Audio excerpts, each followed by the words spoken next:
You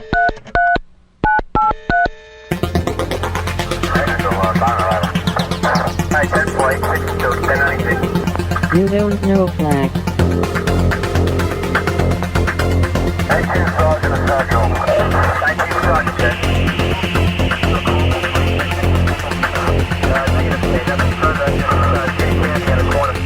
You don't know flag. Welcome to You Don't Know Flag, a podcast full of stories about retro gaming, retro computing, video games, arcade games, and technology from a guy who was there and still is. My name is Rob O'Hara, but for the next 30 minutes, you can call me Flag.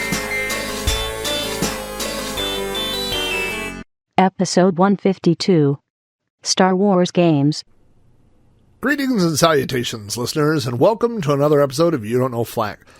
Today is June 30th, 2014, and I am your host, Rob Flack O'Hara. On today's episode of You Don't Know Flack, we will be talking about Star Wars games. Before we get started on Star Wars games, we are going to get this episode loading, which is stored on my trusty Commodore 64. I actually got rid of some old Star Wars games I had on these blank floppy disks. I have to move all these disks around here. So while I get these reorganized and get everything loaded back up, we'll have a little bit of time to talk during this week's Loading Time. Loading time. Loading time. Loading time. Last month, my family and I took a vacation to Los Angeles, California. We flew to Los Angeles, California. We drove from Los Angeles up to San Francisco, and I've talked a little bit about that on this podcast. I talked a lot about it on my blog. In fact, if you want to read about all our adventures of all the places we went to, including Disneyland and Alcatraz and Pier 39 and Sequoia National Forest and all those great places, you could go to robohara.com and search for California Vacation, and a lot of pictures and posts will come up documenting our trip. But one of the places we got to go to during this trip was Rancho Obi-Wan. If you're not familiar with Rancho Obi-Wan, it is the largest private collection of Star Wars memorabilia in the United States. It is owned by Mr. Steve Sansweet, who is the proprietor of Rancho Obi-Wan. Steve Sansweet, if you have been in the field of collecting Star Wars, if you're a Star Wars collector, you may know his name, not just from his collection. Steve has written 16 different Star Wars books about collecting. In fact, I purchased, while we were at Rancho Obi-Wan, his latest one, which I have right here. So I'm flipping around, which is Star Wars The Ultimate Action Figure Collection. And when you flip through this book, and this book is, all of a sudden I feel like I'm doing a commercial for the book. It's a 8.5 by 11 color book. And I'm looking to see if there are page numbers here. I don't see page numbers. But it is literally every action figure that has been, every Star Wars action figure that has been released. And so you can go through and see, like, I'm trying to think, like Greedo, which was a kind of goofy looking figure that didn't quite look like Greedo as he appeared in Star Wars. And then you can see the newer releases it has from all the different lines of action figures. So every figure from every action figure line, it's just a really cool book to flip through. And that's just one of the collecting related books that Steve Sansweet has written. He worked for Lucasfilms for 15 years doing public relations, and he's a super cool guy. And my wife set up a tour of Rancho Obi-Wan. So because this episode is all about Star Wars games, I thought I'd talk just a little bit about my trip through Rancho Obi-Wan. Rancho Obi-Wan is in Petaluma, California. When you arrive there, of course, this is all set up in advance. You have to be a member of, it is a nonprofit organization. So you make your donation, and I'm now a paying member. And you buy your tickets to tour the facility. It used to be a chicken coop, literally. And from the outside, the building, much of the building looks like your average 9,000 square foot chicken coop. It's only once you go inside that you begin to see just how amazing Rancho Obi-Wan is. The first room that you walk into, you're actually led into what's kind of like an office environment. There's a library that has, I'm sure, every Star Wars book I have ever seen or heard of or heard about. Literally thousands of books, paperbacks, hardcovers, books from other countries, coloring books, just tons of stuff. There's also a huge poster and printed material collection. And each one of these things, Steve goes through and shows you not just the items, but the stories behind the items. And a lot of his items, for example, he shows you the original Revenge of the Jedi poster, which of course a lot of people know about, but haven't seen a real one in person. And then he shows you down in the corner, there's a figure of Luke and Darth Vader having a lightsaber battle. And then he points out that for whatever reason, Luke on the poster is holding a red lightsaber and Darth Vader is holding a blue lightsaber, which is completely backwards. So there's a lot of little trivia and facts that he points out. My kids and my wife went with, and I think my kids were a little underwhelmed at the beginning of the tour. You're looking at the spine of a lot of books. You're looking at a few maquettes. Not really that exciting. You go down the hallway and open the door, and you open up into a gigantic room. I'm going to estimate and say 5,000 square foot, which is filled with any Star Wars toy you can think of. I mean, toys. There is a fully animatronic foursome from the Bith Cantina band. There are full-size outfits, costumes of Star Wars characters. There's all the boxed Kenner toys from the original series. There's, I'm trying to think through my head. A lot of times, Steve would say something like, there weren't just, authorized action figures, but there were also a lot of bootleg figures. And I turn to my wife and I'm like, oh my gosh, he's going to talk about the Uzi, figures. And then he starts talking about it. And then I'm like, oh my gosh, I bet he's got the blue snowtrooper one. And then he turns around and sure enough, there's one on the card. I mean, these are things, that collectors often never get to see in person. We've all heard about, well, I say we've all, if you're a Star Wars collector, these stories of things like, the normal Jawa action figure has a cloth robe, but in the very, very beginning, they were released with a vinyl, little cape. And so those are pretty rare. In fact, the loose ones on eBay are about $300. But, of course, he has a carded one. And not only does he have a carded one, he has a carded one where the little cardboard hole that would be punched out to hang it on a peg in a store is not punched out. So it's one that was never even in the store. So in that condition, I mean, you're probably looking at I'm just estimating from what I know, but a $2,000 to $3,000 card. And he has 5,000 square foot of things like this. It is a truly amazing collection. And, I've told my wife before, everything's relative.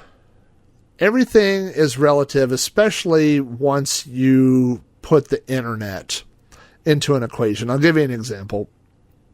I have the biggest Star Wars collection of anybody I know locally, so any of my friends in Oklahoma, anybody I know in Oklahoma, they see my stuff and they're like, you have an amazing Star Wars collection. And I do. I have a lot of stuff. I have a room full of Star Wars things. I'm sitting in that room right now. I'm surrounded by shelves that go floor to ceiling that have different Star Wars things that I've picked up over the year. A lot of box things from the, the 90s when that stuff was out. A lot of open and loose vintage things from my childhood and things I've added to that collection. But I have a lot of Star Wars things. Then you add something like the internet, and I go on Facebook and I'm like, hey, I have a lot of Star Wars things. And then I see people like Tom Burgess who run I Grew Up Star Wars. And I see his collection. I'm like, wow, I do not have a lot of Star Wars things. My collection is, crap compared to some of these people's collections.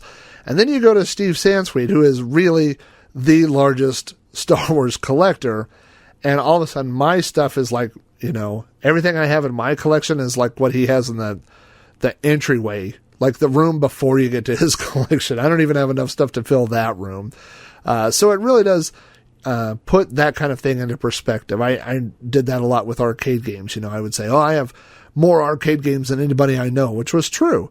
At one time I had 30 arcade machines, which was more arcade machines than a lot of places that call themselves arcades. I remember, I would go to there's a pizza place by me and they have a big sign that says arcade and they have 4 machines. I'm like, I have 30 machines. I have 26 more machines in a place that would call themselves an arcade, But when I go online and I look at people that have these awesome home arcades, I'm like, wow, I really don't have a big collection, or I don't have a quality collection. I look at my stuff and look how beat up and banged up all my games were as compared to a lot of other people. So the internet is a very, very big pond. I was a big collector in a small pond, but once you make that pond big, I'm not a very big collector. So we went through Rancho Obi-Wan. We went to the back room, the first back room, and saw just some amazing things. If you're familiar with Fisher-Price Adventure People, the original mock-up of Star Wars figures were based on those, and he had a set of those. And the originals aren't really known to exist anymore, but they were mock-ups of those. But just seeing stuff like that, seeing, pieces of the original Death Star and seeing, models and things like that, just very, very cool. Then he opened up the next back room, and the next back room, we were led to through a mock-up of the corridor from the Rebel Blockade Runner from Princess Leia's ship at the beginning of Star Wars, the original Star Wars. And you go through this, and it's it looks just like that. And you go into this room that's even a bigger room, and that's where all his big boy toys are. There are multiple, we saw different R2-D2 astromech droids. We saw full-size Lego models of Star Wars characters. I know we saw Boba Fett and Darth Vader. Just amazing stuff. There was an episode of Cupcake Wars, if you've ever seen that show, and they built a giant TIE fighter, and then they put cupcakes on the giant TIE fighter. I mean, this thing must be 8 foot tall. He has that, and he has a lot of things that people have built, and that, didn't have a home, and he gave them a home. So there's in the very back of this room, there's a giant velvet painting, I believe, of George Lucas with R2-D2 and C-3PO, and an artist had painted this painting on spec and then tried to sell it to George Lucas, and George Lucas told them he doesn't buy paintings of himself, which is normally a good rule, I guess. So after all was said and done, it ended up at Rancho Obi-Wan. So if you are a Star Wars fan, and I mean a big time, a collector, a fan of the movies, I would implore you to find your way to Petaluma, California, and take the tour of Rancho Obi-Wan. It is just an amazing experience. It was, it really helped me put my collecting in check. And what's funny is I mentioned to Steve Sansweet, I said, do you have a lot of wives that come through here and get worried when their husbands see this collection? And he said, usually it's the opposite. He said, once they see his collection, the wives think, well, my husband's collection is not that bad. And that's what my wife said. She said, your collection is contained to a room. This guy bought a piece of property with a 9,000 square foot chicken coop on it. So, my collection seems like it's under control compared to Steve. So, but anyway, that was a cool Star Wars story. And, I really enjoyed that. And right now I'm enjoying all this Star Wars news that are coming out, all these little tidbits about the Star Wars Episode 7. It's being filmed right now. In fact, last week, I believe, was the big story that Harrison Ford had. First, they said he had broken his ankle. Now they're saying he's broken his leg. So he's out of filming for 8 weeks. And now, the latest I read is that the movie may be pushed back because of Harrison Ford's injury. I saw some pictures. I guess they leaked originally through TMZ, and I'm not sure where else. But there are pictures of the Millennium Falcon that's being built right now. Life-size Millennium Falcons being on a stage set. And, of course, someone took a picture of it with their cell phone and probably sold it to TMZ for a couple $100. And I don't know how I feel about that. You know, I know that with the original Star Wars, well, of course, Star Wars, nobody had spoilers. Nobody knew it was coming. But Empire Strikes Back and Return of the Jedi, you know, with Return of the Jedi, they tried so hard to keep spoilers from getting out. Everybody knows the story of Blue Harvest, which was the name that they were filming out in the desert when they were filming out in the desert and doing Jabba the Hutt, the skiff scenes.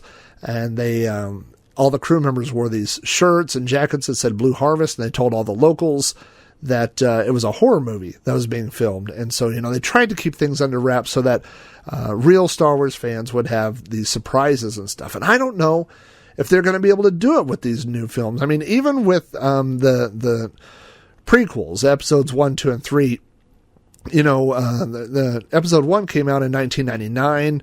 So there are people on the internet. I was definitely an internet person by then. I got on the internet in 94.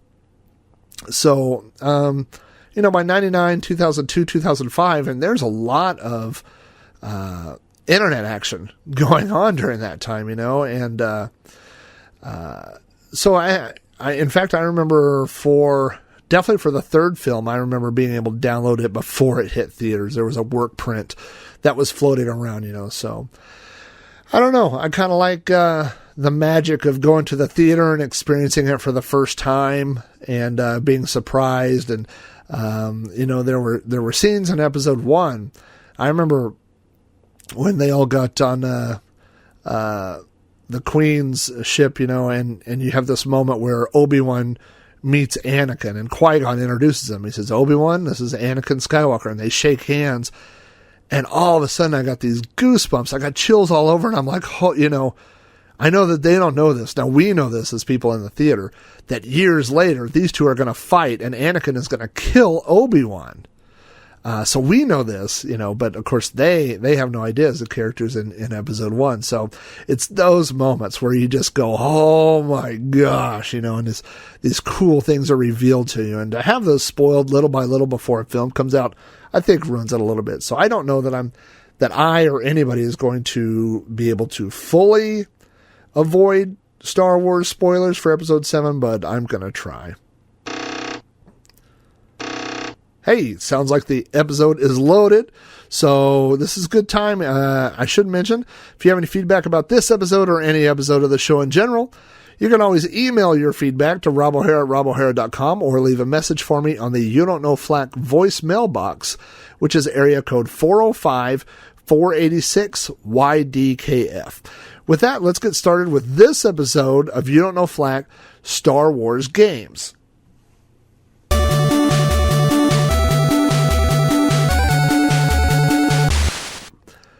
Whenever I'm researching a game or a series of games, one of the first places I go to is Moby Games. And so I went to Moby Games and typed in Star Wars. I just wanted to find games that have Star Wars in the title.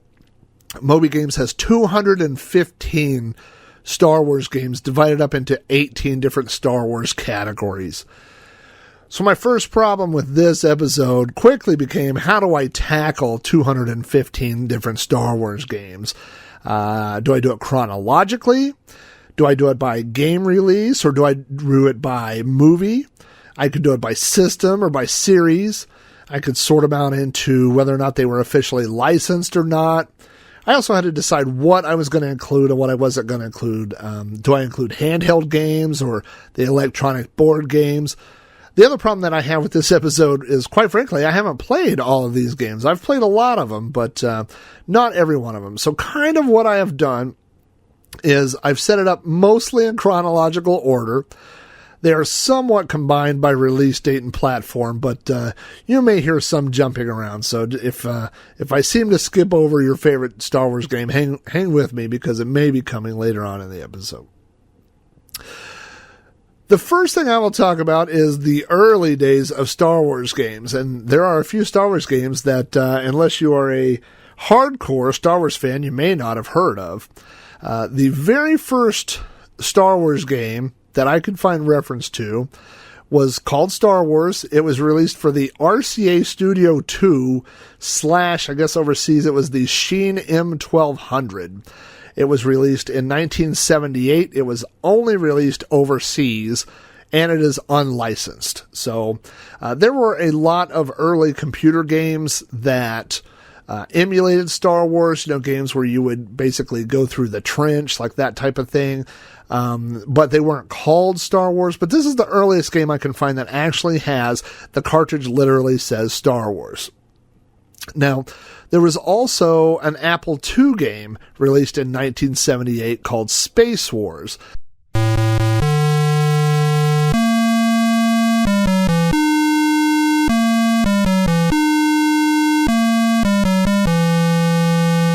That looks very suspiciously like the Death Star trench run. It was not very popular, and one of the reasons why few people have played it is because it requires 2 paddle controllers hooked up to the Apple II, and with these paddle controllers, you control the X and the Y axis. So again, this is a very early Star Wars game called Space Wars, but it is obviously a knockoff of Star Wars. The first officially licensed electronic Star Wars game is the Star Wars Electronic Battle Command, and I'm not going to talk about that game. If you've not seen it, it was a head-to-head electronic type game. A lot of people compare it to Battleship. I have played it. It was, again, very early, like 1978, but it was the first official one, but it's not really what I'm talking about on this episode. In this episode, we are going to jump from that release, which was 1978, to The Empire Strikes Back, which was released for the Atari 2600 in 1982.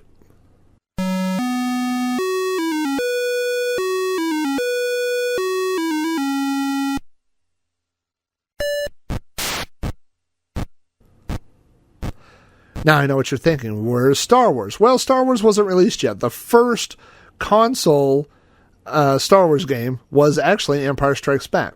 Like I said, it was released in 1982, and I got it for Christmas. It was made by Parker Brothers, and I do remember that the year that I got it, my sister got Strawberry Shortcake, which was also from Parker Brothers. And I remember that because both the boxes looked identical. They were both silver, and my parents had to make a rule that we would alternate. I got the Atari for an hour, and my sister got the Atari for an hour, and we would switch back and forth. So I would play Empire Strikes Back for an hour, and then she would play Strawberry Shortcake for an hour.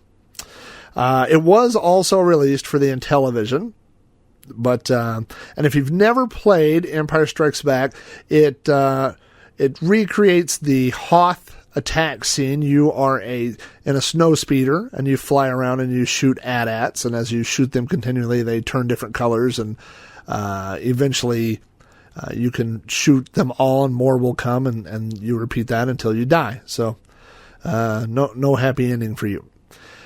This was followed by a series of Star Wars games for the Atari 2600, including Star Wars Jedi Arena.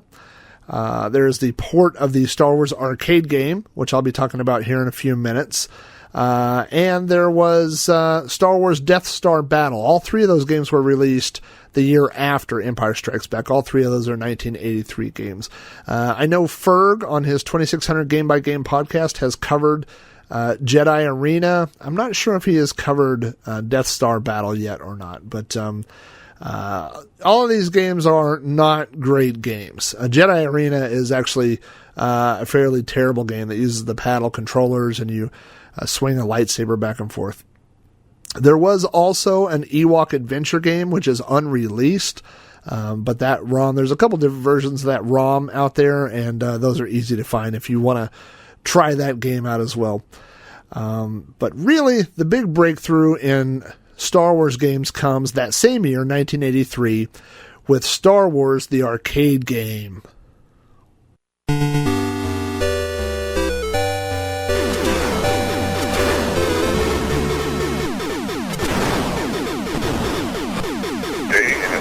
The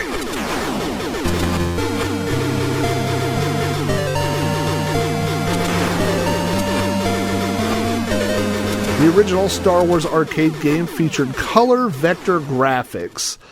It is from the golden age of arcade games, and according to KLOV, it is considered to be the number 4th most popular game of all time. It was available in both upright and cocktail cabinets, and I certainly remember the cocktail cabinet. You would get inside this thing, it was just like being inside an X-Wing fighter. You had this cool yoke that had dual fire buttons. It actually had 4 fire buttons. It had a trigger on each side and then like a photon button on each side that you would use to fire your photon missiles into the exhaust port at the end of the Death Star trench to blow up the Death Star. And then so you would fly around and shoot TIE fighters, and then you would eventually go to the Death Star, fly through the trench, avoid being shot, use your shields, blow up the Death Star, and then in between levels they would somehow build a new Death Star, and you would just basically keep blowing up the Death Star over and over. It is one of the earliest arcade games to feature digitized sound from the movie. R220, increase the power. Yahoo! You're all clear, kid.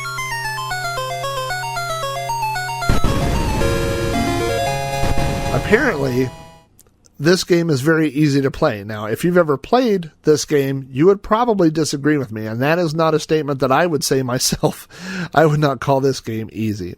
But in 1984, Robert Murchek, I always butcher his name, scored 300 million points on this game in 49 hours, and he set the world record for an individual gameplay. In 2005, a record was set, a world endurance record of 54 hours, but he only acquired 283 million points. And then in June of 85, a team of 3 guys took turns, and they played on a single credit for 5 days, 2 hours and 26 minutes. They attained the world record score of, oh my gosh, I can't even read this, 1 trillion and 12 points. So they were 12 over, scoring exactly 1 trillion. So because of this, now whenever they have tournaments or whatever, they do not play on the easy or normal setting. They actually turn it up to the more difficult setting where you don't get as many shields. Well, you get shields, you just don't get bonus shields. So you only get the 6 that you start with, I believe. And the high score for that right now is 31 million, which took about 7 hours. Now, if you've ever played this game, I want you to imagine playing this game for 7 hours. Most people can't play it for 7 minutes. It's a very fast-moving type game, and once you go through the levels a couple of times, it's very difficult to go past about the 3rd level. So anyway, you want to work on that, you can try to get up to that 7 million or 31 million points and play for 7 hours. Or if you want to leave it on the regular setting, you can go for that record of 5+ days. I actually got one of these machines for free years and years ago when I was first collecting arcade games. So this would have been 94, late 94, possibly early 95. A coworker of mine, his house was struck by lightning, and he had this Atari cabinet, an Atari Star Wars, and after his house was hit by lightning, the game no longer worked. And he didn't know how to repair it, and he knew that I collected arcade games, and so he basically said I could have it. He said it was ruined.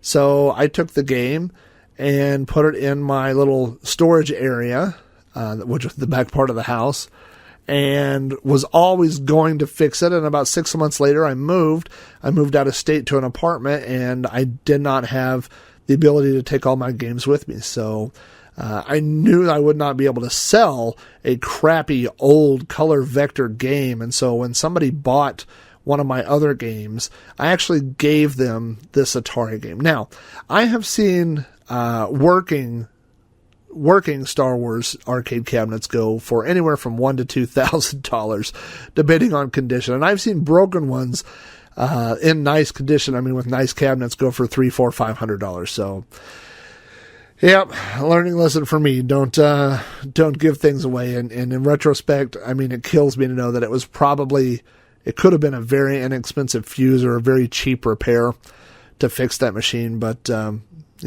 hindsight.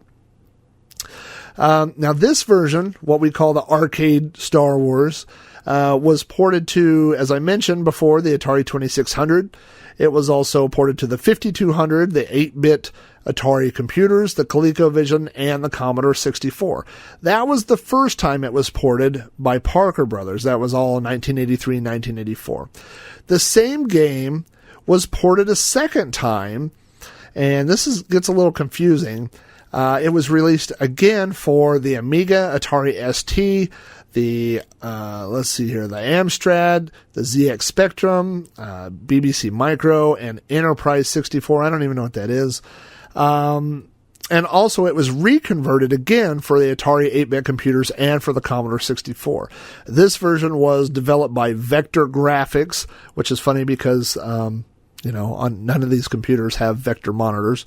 In Europe, it was published by Domark, and in the US, it was published by Broderbund. For the Apple II, the Macintosh, the Commodore 64, and DOS versions were done by Broderbund in the US in 1988. So, if you want to play this original version of Star Wars, there's a lot of different old retro systems that you can play it on. Now, back to arcade releases. Again, that one was released in 1983. The following year, they released Return of the Jedi. The security deflector shield will be deactivated when we have confirmation of your code transmission. Leave them to me. I will deal with them myself. Return of the Jedi does not look anything like the original Star Wars arcade. It is not a color vector game. It is a full graphical game made by Atari. It is presented in an isometric 3D view, so similar to what you would think of Zaxxon. There are 3 or 4 different levels. I know at the beginning you pilot a speeder bike and you fly through indoor. You have to not get shot from behind. So you have to fly fast enough to not get hit from behind, but not so fast that you run into obstacles. Go for help! I see them! Wait for me! The next stage, and they're all presented in that same isometric view. The next stage, you control the Millennium Falcon, and you fly through the middle of the Death Star and blow that up. Here goes nothing. And then in the next round, it alternates back and forth. You fly a speeder bike again for a little while, then you flip over to the ATST, the Scout Walker, the two-legged AT-AT, if you will, the ATST. And so, there's a round where you split back and forth between, I think, the ATST and the Millennium Falcon. It's a very strange game, the way that the levels are set up, but it's kind of fun. The takeaway I would say here is that it's much more advanced than the original Star Wars. I mean, as far as graphics, new sound. I played this at Ballet Le Mans, which was our arcade at Crossroads Mall.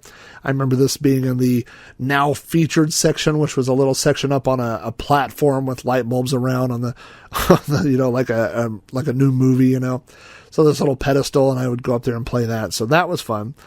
So that was 1984. 1985 brings us The Empire Strikes Back. May the Force be with you.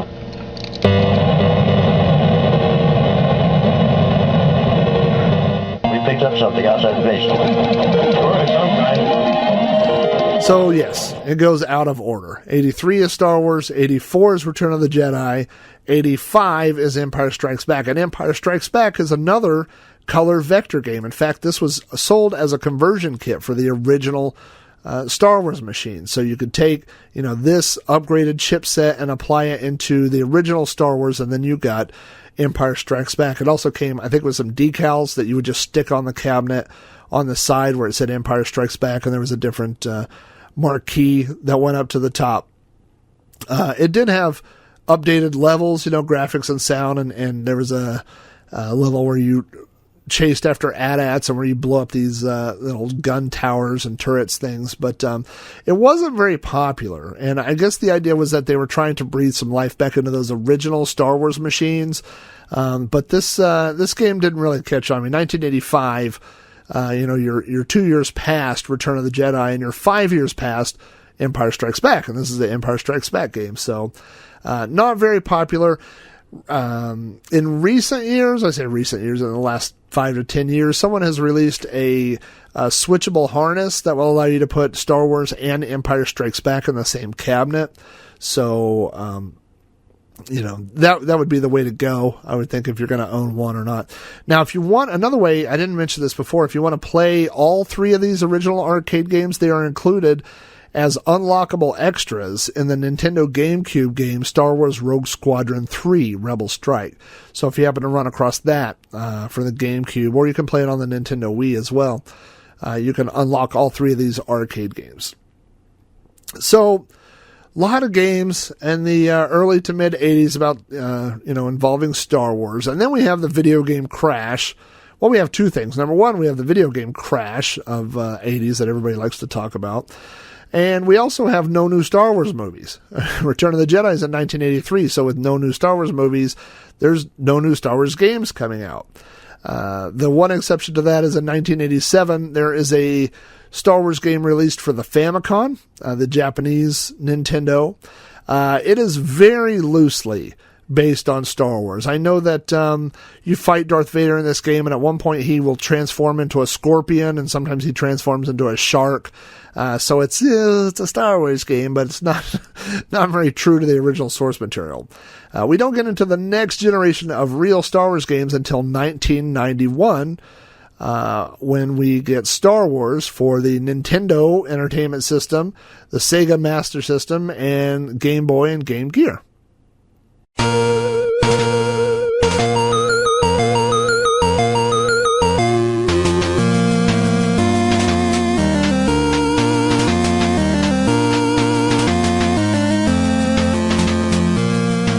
Now, I got my Nintendo, I've talked about this before in the show, I got my Nintendo when a coworker of mine was ready to buy a Super Nintendo. So I was way behind the curve. I was a Commodore guy, and I was getting games for free.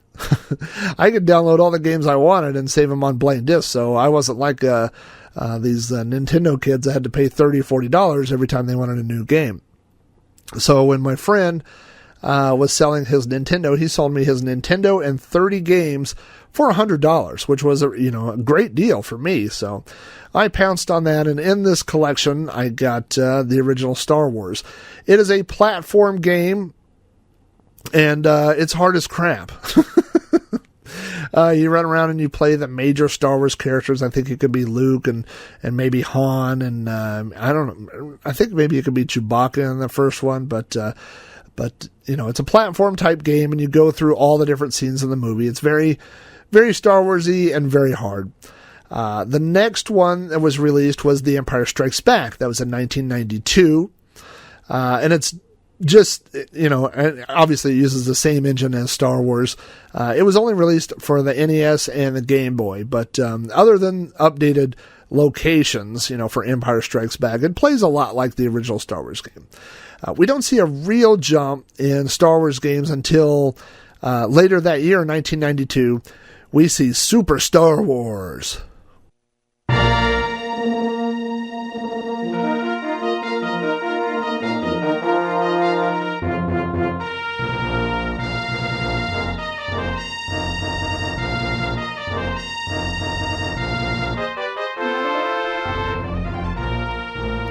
Super Star Wars, I know that you can play as Luke, Han, or Chewie. It is another platform game, but Super Star Wars was obviously released for the Super Nintendo, and now it has been released for the Wii as well.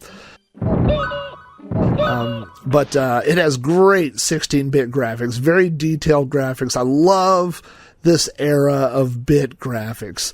And especially with Star Wars figures, as you run around in this game, it just looks fantastic. I really like this game. And the next year, 1993, we get Super Star Wars: The Empire Strikes Back, also for the Super Nintendo, and it is also available on the Wii. Again, you get your choice of playing Luke, Han, or Chewie.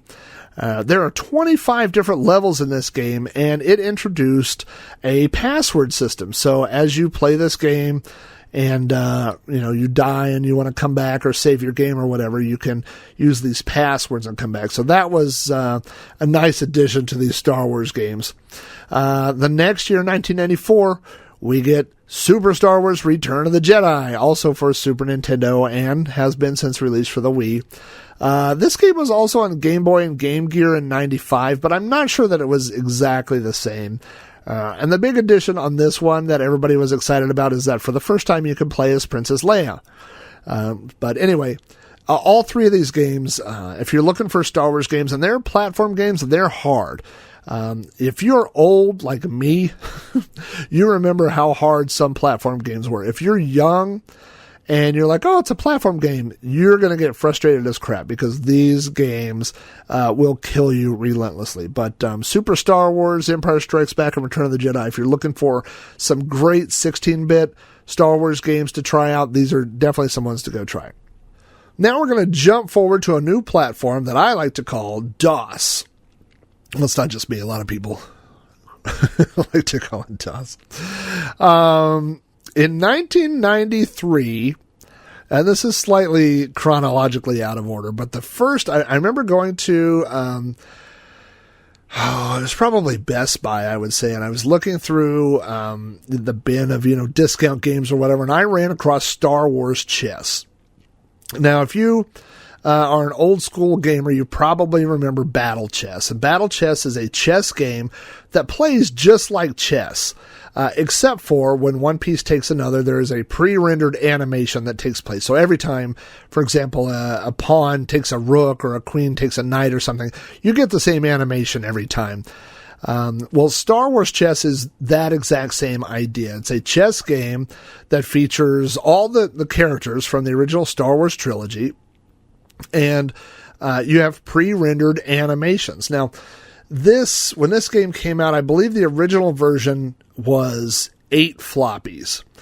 And there was a CD version that came out later, which was then released also on floppy, which I think is 14 floppies. That number sticks out to me. But Star Wars Chess was probably the first, other than that original Star Wars arcade game that everybody had, this was the first newer Star Wars release that came out. So I remember getting that, and I liked it. I'm not great at chess. I used to like playing chess, but this was Star Wars Chess. And so I remember a lot of people being disappointed that it wasn't the holographic chess from the Millennium Falcon. This is just a regular chess game, but it is Star Wars. It has Star Wars animations and sound effects and things like that, and that made it pretty cool. And so this kind of began what I would call the PC era of Star Wars games. I have a bad feeling about this. Look what has happened to me! Oh dear!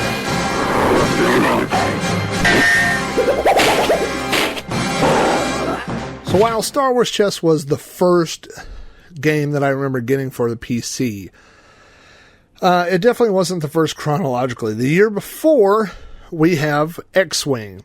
Now, X-Wing was released in 1992, and in X-Wing, surprise, you fly an X-Wing fighter and go through several missions. There were many add-ons for X-Wing. There was B-Wing, there was X-Wing Alliance, there was X-Wing Trilogy, which included the other add-ons. There's X-Wing versus TIE Fighter, and there's an entire series of those games. So X-Wing was very popular, and actually, according again to Moby Games, starting in 1993, we have X-Wing. Then we have X-Wing Imperial Pursuit, X-Wing B-Wing. In 94, we get TIE Fighter, which was kind of the inverse of X-Wing. In this game, you fly an Imperial TIE Fighter. Then there was TIE Fighter Defender of the Empire, the X-Wing Collector CD-ROM. Let's see, they also have X-Wing, TIE Fighter Demo version and TIE Fighter Collector CD-ROM. Rebel Assault and X-Wing Collector CD, Star Wars X-Wing versus TIE Fighter Balance of Power campaign, Star Wars X-Wing versus TIE Fighter, Advanced Tactical Missions, which are add-on levels, for X-Wing versus TIE Fighter.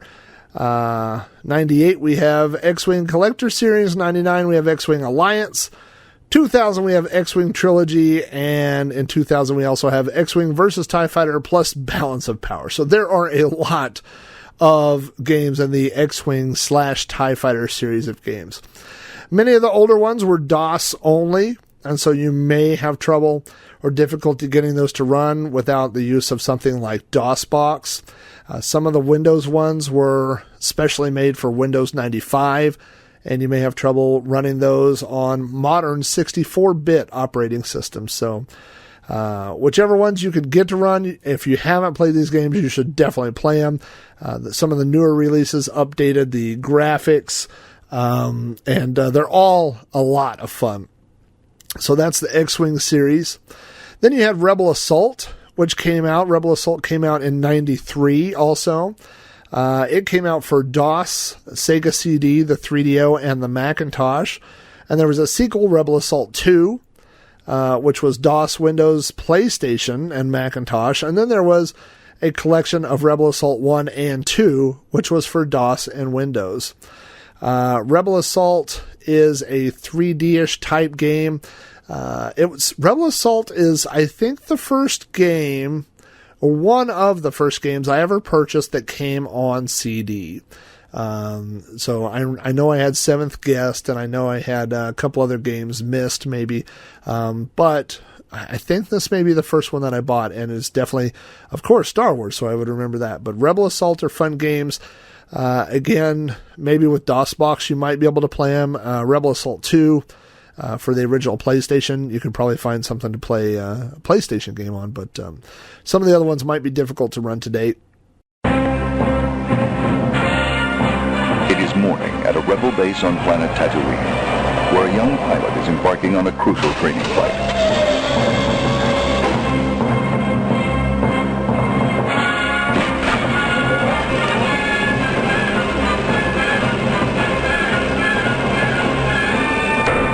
TACCOM Control. Request clearance for departure. This is TACCOM Control. Clearance granted. Is that you, kid? Hack! Good to hear you. So you're running your trials today. I wish I could be with you. You shouldn't have any problems. Beggar's Canyon isn't half as tough as the runs we used to do. Good luck. Thanks. In 1995, we had Dark Forces. It is notable. It was released for the PC, and it is notable because it features Kyle Katarn, which is a character that would come back as basically as the first Star Wars character. I think this is the first time a character was first introduced in a game and then brought into the Star Wars universe. Dark Forces is what I would call a Doom type game. It is a first person shooter. And you go through, but of course it's in the Star Wars universe. And there was a level I remember where you're going through, you're like knee deep in these sewers, and the Dianoga, the trash compactor monster, every now and then would poke his little eye up and you would shoot him.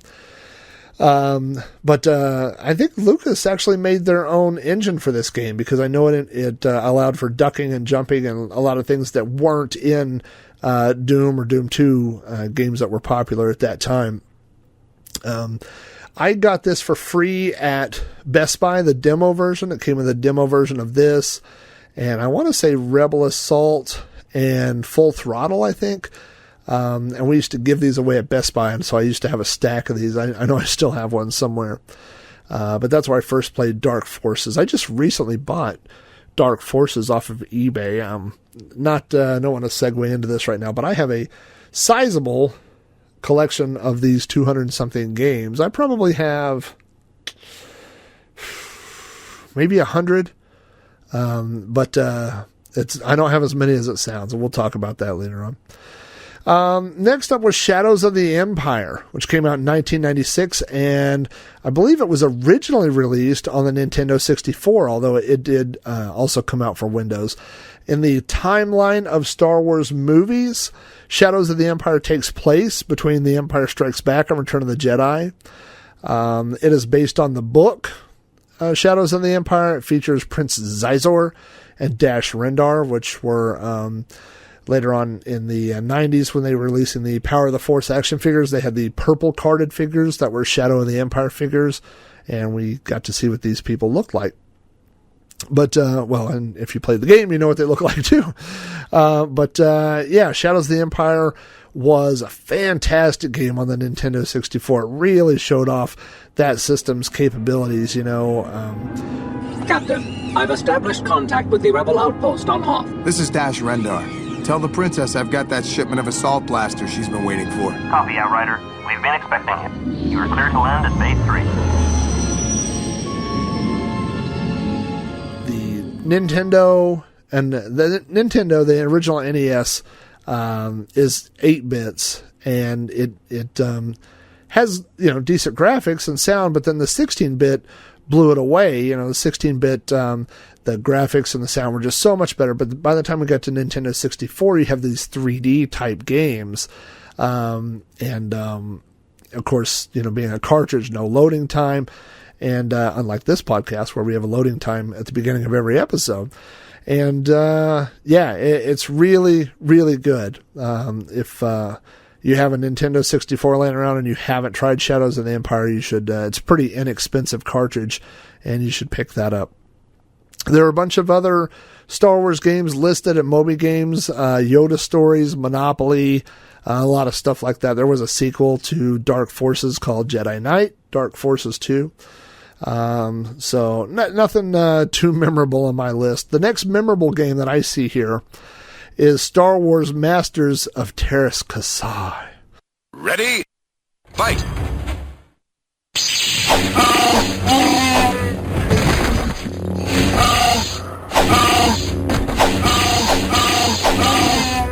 Bring it! You win! The Force was not strong with this one. This is a 1997 PlayStation game, and this is the first Star Wars fighting game. So this is a one-on-one fighting game. You think 1997, we're in the era of Tekken is big, and Street Fighter is big, and Virtua Fighter. So all these 3D, Street Fighter's not, but Tekken and Virtua Fighter, 3D type polygon fighting games, and so that's where we get Masters of Teräs Käsi, which is actually a fighting style. And so for the first time, you can be Luke and punch Darth Vader in the face if you want, or all these different characters. You also got Arden Lynn, which was the first time she was introduced in a Star Wars game. This game came out for the original PlayStation, and I'll tell you why it's memorable. And it's probably a bad reason for it being memorable for me. But this game was impossible to copy. And the reason why is because it contained tons of audio tracks that were less than 4 seconds in length, which was the minimum amount that any CD-ROM burner at the time could do. So it was very difficult to make copies of. But I had an original. I had tried throughout the years to purchase Star Wars games, and so I had an original of this, and still do have an original of this. So that was in 1997, and then 2 years later, in 1999, in theaters was Star Wars Episode 1, The Phantom Menace. And so all of a sudden we got a onslaught of Star Wars Episode 1 games. A few of them that were noteworthy include the Episode 1 Racer, which was the original pod racer game, and it was released for the Dreamcast, the Macintosh, Nintendo 64, and for Windows. There was a sequel for that in 2002 called Racer Revenge, which came out for the PlayStation 2. There were a couple of flying games. One was Battle for Naboo, and the other was... what was the other one? Starfighter, Jedi Starfighter, which was for PlayStation 2 and Dreamcast. That game is really good. I really enjoyed Jedi Starfighter. There was also Jedi Power Battles, which was a 3D-ish,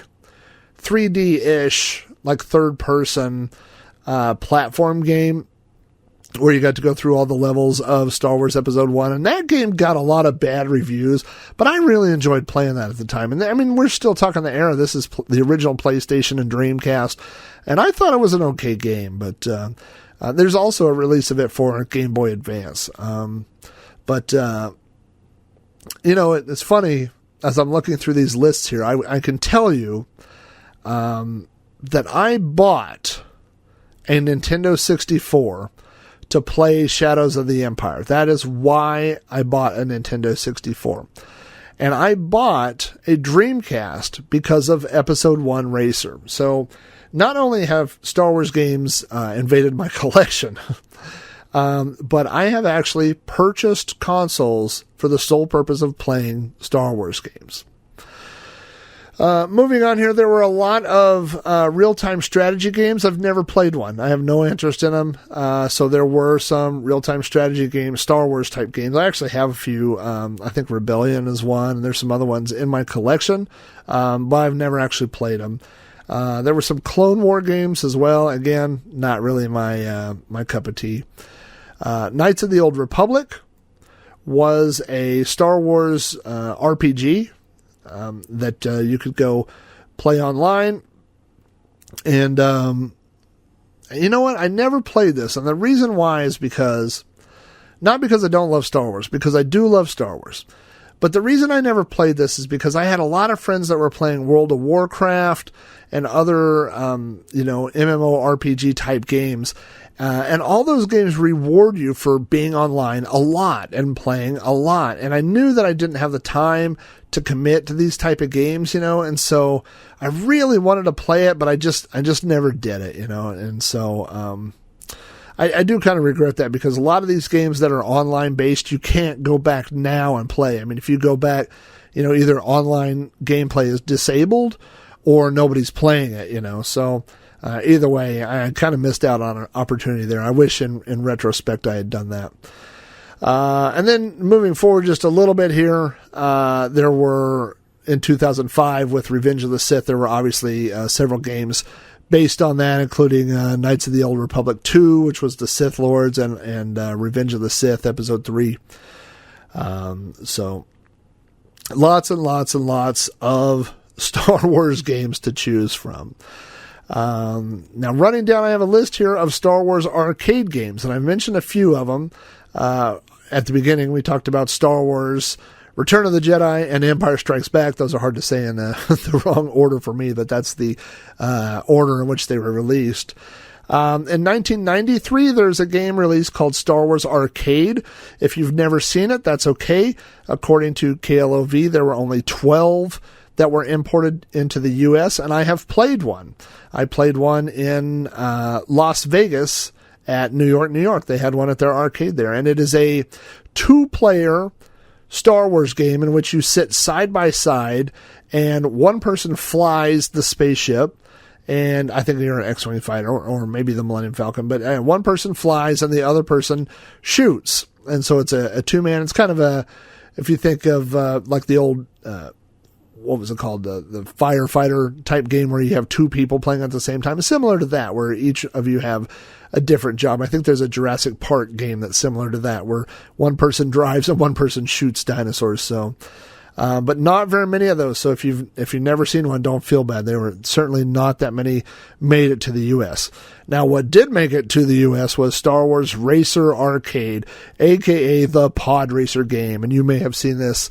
There's an upright version where you can stand and play, or there's a sit-down one that looks like you're sitting in a pod racer, and I play that game every time I run across it. I love this game, and the controls are just like a pod racer, which means you have thrust on either side. So to turn, if you want to turn right, you have to pull, I have to think about this, you have to pull the right one back and cut the thrust to the right and push the left one forward. And if you want to cut to the left, you pull the left one back and the right one forward. And then if you want to haul ass, some pod racing ass, you push them both forward and turn on those afterburners. There's also a button where you can speed up time. I think you use the Force or something. And that's a lot of fun if you want to go really, really fast. And usually if you're me, crash into rocks and stuff. But Star Wars Racer Arcade. There's also one listed here on KLOV called Star Wars Starfighter.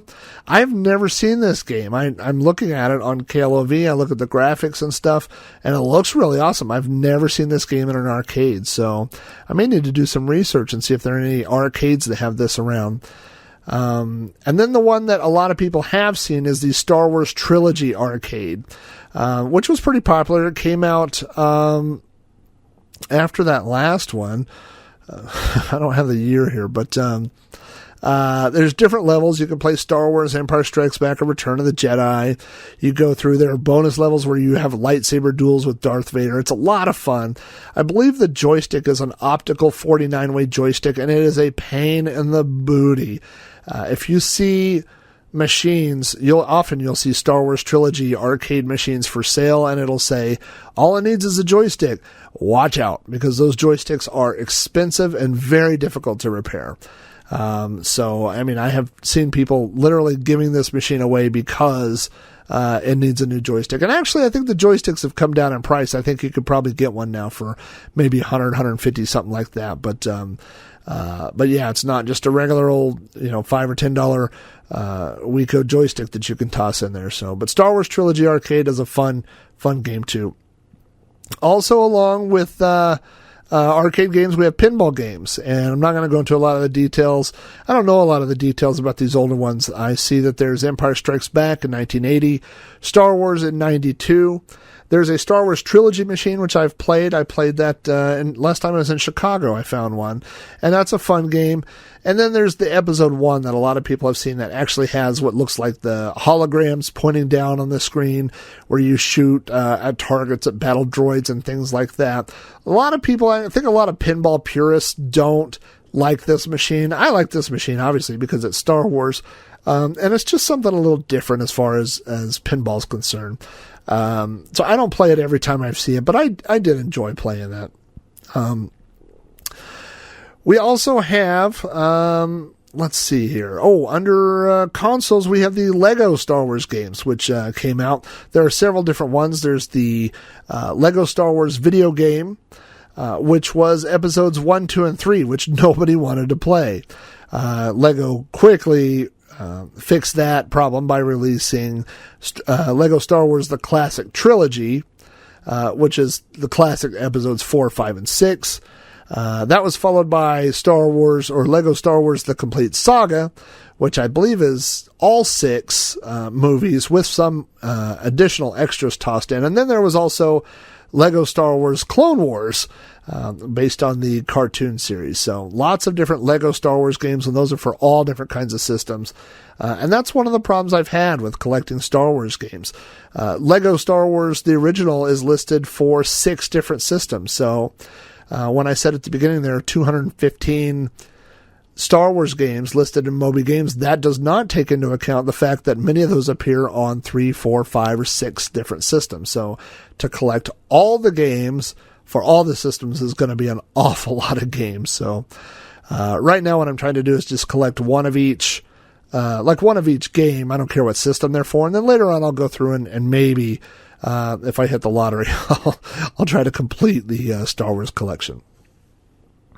The next Star Wars series I want to talk about is Star Wars Battlefront. There's Battlefront 1 and 2. The original Battlefront was released in 2005, and it was released for the Macintosh, the PlayStation 2, Windows, and the Xbox.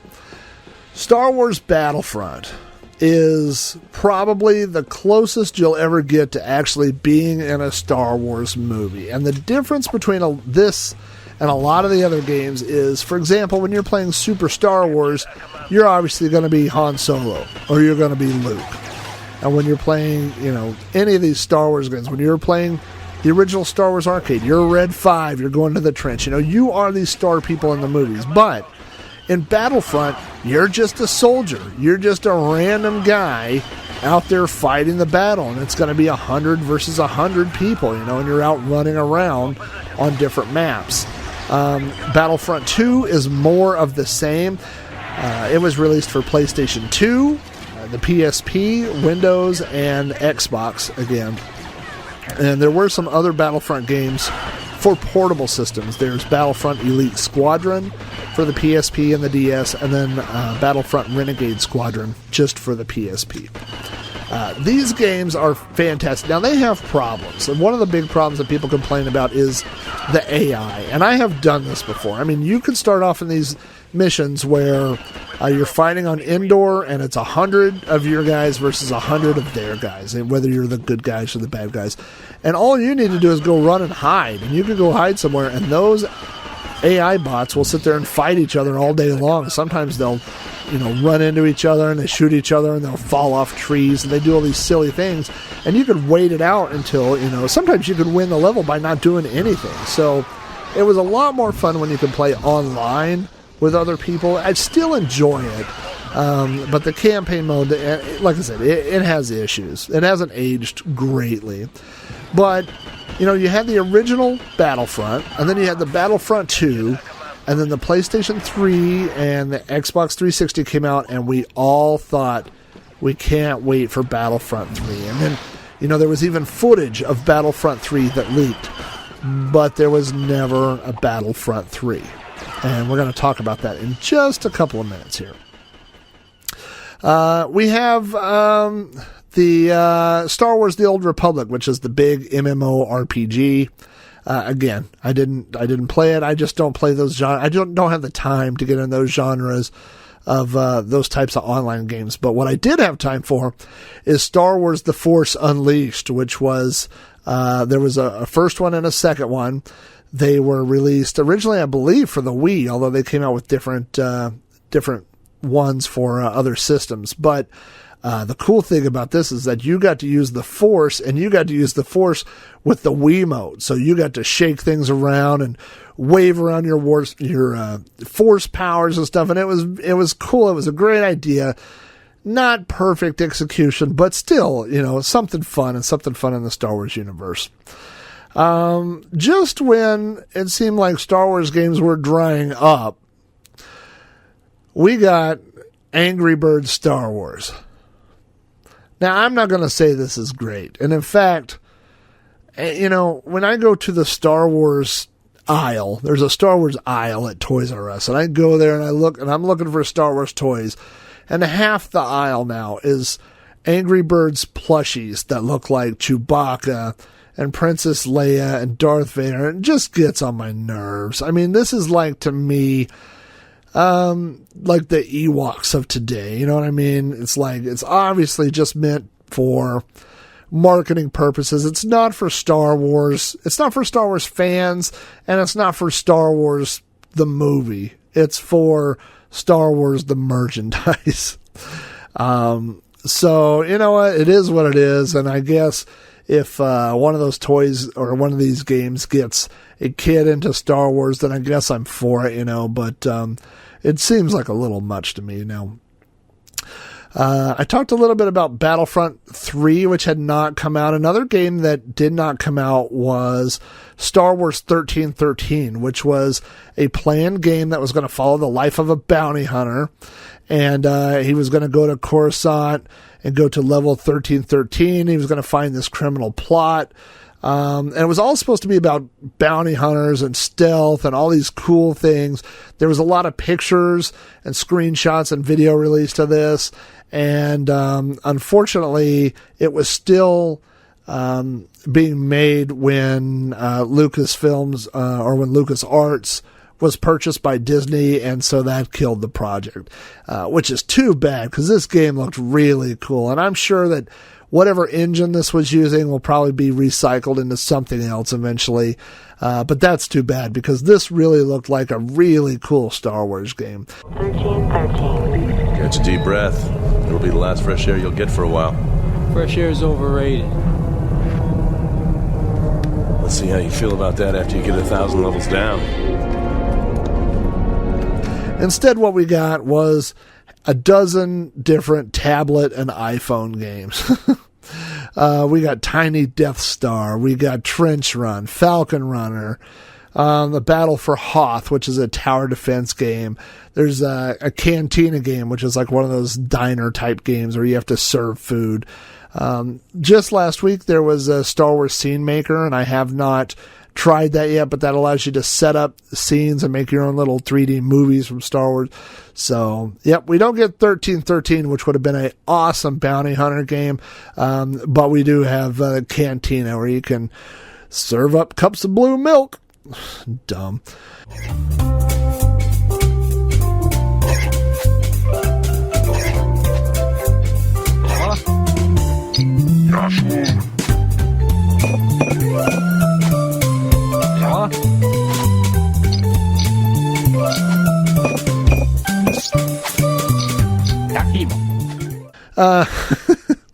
Anyway, an E3 last month, we got to see footage of a new Star Wars game, and it's the new Battlefront game. Now, we all know this is Battlefront 3, although it's being called what do they call this? A rebirth, a reimagining, a whatever. So it's just going to be called Battlefront. They're not calling it Battlefront 3. Now, the one that was being developed by a company called Free Radical Design, and they worked on it for 2 years, and apparently they lost their license. And then there was going to be another Battlefront called Online Battlefront, and it was canceled in 2010. So really before the purchase by Disney, but maybe either the licensing expired or maybe it had something to do with that. But it looks like we are now going to get the Battlefront game that we all would love to have and that we all deserve to have. I mean, I've seen the graphics on this thing. If you watch this video, and I'll put a link to this in the show notes, the guys working on this actually went to the Lucasfilm archives and scanned in the models that were used in the movie. So it is screen perfect. There are pictures of snowspeeders flying around that look like, I mean, with the modern graphics, it looks as good as the CGI that was used in, the prequels or whatever. It's amazing looking graphics. And so I'm really, really, really, I haven't been this excited about a Star Wars game in a long time. I do not have a PS4 or an Xbox One, but there's a pretty good chance I could buy one when this game comes out. So that, as you can hear, my voice is getting hoarse from all this talking about Star Wars. And I'm looking over here next to me at this shelf of Star Wars games that I have. I have a ton of, like I said, I haven't counted them all up, but I'm looking at it. It's probably more than 50. It's probably closer to about 60 or 70 Star Wars games from every system. I have all the Atari cartridges. Mine are all loose. I have some of the of games for the other systems. I have the Star Wars arcade game for the 32X. I can see from here I have Nintendo and Super Nintendo ones, and then of the boxed ones, I have all the Nintendo 64 games boxed. I have all the GameCube ones and lots of PS2 and lots of PC games. So I really enjoy. I just recently bought Star Wars Droids, which I didn't even know was a game, and is only available apparently in the UK on cassette. So I'll have to see if that's available to play through emulation or something. But I actually that just arrived yesterday in the mail. So and I was bidding on the original Star Wars trilogy, all three games, the UK, and they're all cassette versions, and so I got outbid on those, but I would like to add those. So anyway, I will continue my quest to buy Star Wars games, and I hope you continue your quest to play some of them. Like I said, lots of them are available. If you're familiar with DOSBox, a lot of the DOS-based ones are playable, and if not, there are lots of ones for PlayStation, PlayStation 2, Xbox, things like that. So lots of them out there if you want to give some of them a try.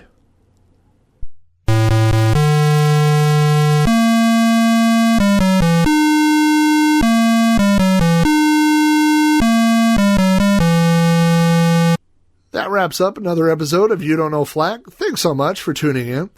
If you'd like to send me feedback about this episode or any other episode of You Don't Know Flack, you can email me at robohara@robohara.com. Contact me on Twitter at Commodork. Follow the show on Facebook at facebook.com/You Don't Know Flack. That's all one word. Or leave me voicemail on the You Don't Know Flack podcast hotline at area code 405-486-YDKF.